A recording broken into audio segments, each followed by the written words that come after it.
జ్యోతిషాస్త్రరీత్యా ద్వాదశ రాశుల్లో 9వ రాశి అయినటువంటి ధనుసు రాశి మిత్రులారా, మూలా నక్షత్రం 1, 2, 3, 4 పాదములు, పూర్వాషాఢ నక్షత్రం 1, 2, 3, 4 పాదములు, ఉత్తరాషాఢ నక్షత్రం మొదటి పాదం ధనుసు రాశి వారిగా సంబంధించబడుతున్నారు. ఈ 2024 సంవత్సరం పట్టిందల్లా బంగారం. Get ready. గత సంవత్సరం నుంచే ప్రారంభమైంది. ఏమండి గురుగారు మీరు చాలా చెప్తున్నారు, ఇలా ధనుసు రాశికి మాకేం జరగట్లేదంటే అది మీకు కర్మపడదు, దాన్ని ఎవరేం చేయలేరు. కానీ యోగం, ప్రయత్నం చేస్తే యోగమే అండి. అప్రయత్నంగా ఉంటే ఎవరు ఏం చేయలేరు. ప్రయత్నం చేయండి, పరిగెత్తుకుంటూ మీకు భగవంతుడు అన్ని ఇవ్వడానికి సిద్ధంగా ఉన్నాడు. Get ready. ఫ్రూట్స్ మీ జీవితంలో పొందలేని అనుభూతి అంతా కూడా 2024లో పొందుతారు.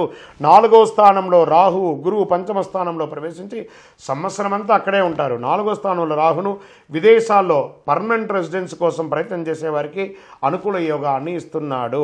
అలాగే విదేశాల్లో ఇల్లు కొనుక్కునే వారికి కూడా విశేష యోగాన్ని ఇస్తున్నారు. మీ యొక్క సొంత ఈ ఊరిలో, మీ యొక్క ప్రాంతంలో, మీ యొక్క సొంత గ్రామంలో కూడా మీరు సొంత ఇల్లు, సొంత భూమి ఇవన్నీ కొనుక్కుంటారు. రియల్ ఎస్టేట్ రంగం వారికి పట్టిందల్లా బంగారం అండి. గురువు 12వ స్థానాన్ని సూచిస్తున్నాడు కాబట్టి పెట్టుబడులు పెట్టేవారికి చాలా కలిసి వస్తుంది. అప్పులు ఇచ్చే విషయంలో, తీసుకునే విషయంలో కాస్త జాగ్రత్త. డాక్యుమెంట్స్ కాస్త బాగా చదవండి. బ్యాంక్ లోన్స్కి వెళ్తున్నారా జాగ్రత్త, చిట్ ఫండ్స్కి వెళ్తున్నారా జాగ్రత్త, లేదా మీరు ఎవరికైనా అప్పులు ఇస్తున్నారా బాగా జాగ్రత్తగా చూసుకొని ఇవ్వండి. ఉద్యోగం చేసే వారికి స్థానచలనం మీరు కోరుకున్న చోటుకు జరుగుతుంది. దశమంలో ఉన్న కేతువు అనుకూలిస్తున్నాడు. కొంచెం వైరాగ్య ధోరణి మాత్రం వస్తుంది. సార్ నేను ఇవన్నీ చేస్తున్నాను, ఏంటి దేనికోసం చేస్తున్నాను, ఏదో ఒక తెలియని వైరాగ్యం మీలో ఉంటుంది.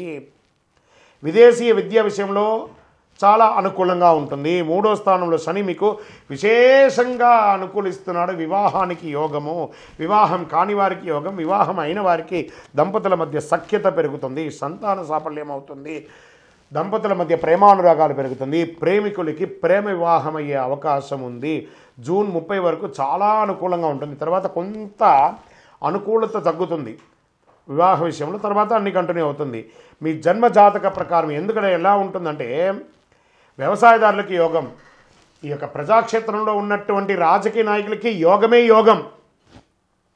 వ్యవసాయదారులకి మంచి పంటలు పండే అవకాశాలు ఉన్నాయి, వర్షాలు పట్టే అవకాశాలు బాగా ఉన్నాయి, ఆర్థిక పురోగతి పెరుగుతుంది,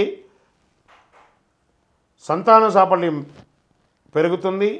ఇంకను సకల దోషాలు తొలగి ఆనందంగా ఉండడానికి నవమూలిక సిద్ధ ధూపంతో ధూపం వేయండి. ఇంకను మీ వ్యక్తిగత జాతకాలు తెలుసుకోవాలనుకుంటే కింది నెంబర్కి మీ పేరు, date of birth, time of birth, place of birth వాట్సాప్లో చెయ్యండి, మీకు రిప్లై వస్తుంది. విజయోస్తు.